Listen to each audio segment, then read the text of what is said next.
Hey, Leewood Presbyterian. My name's Craig McIlvain. My wife is Laurel, and we are missionaries supported by this church and many other individuals as well in Haiti, in the city of Port-au-Prince. It's the poorest of the poor in the Western Hemisphere, and there's overwhelming needs in Haiti, and we're just barely learning.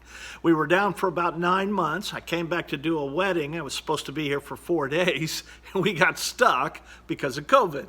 But the good news is the door has swung back open, and we'll be heading back July 27th back to Port-au-Prince and the church that we're serving, Quisqueya Chapel. We want to, first of all, thank Leewood Pres for their generosity. It reminds me of 2 Corinthians chapter 8, the first 4 verses where Paul talks about the Macedonian churches who out of their severe trials, sound familiar, and their extreme poverty, probably doesn't sound as familiar, even though you're probably a little worried about that.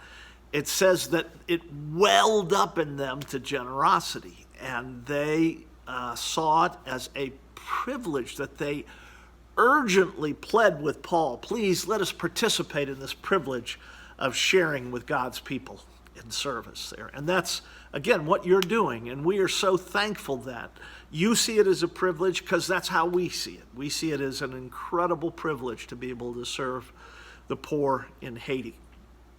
Thanks again for giving. If you have any questions, the missions leader at Leewood that we contact with is George Morris, and I'm sure he can help you get in touch with us. And more than anything else, we just want to say thanks again.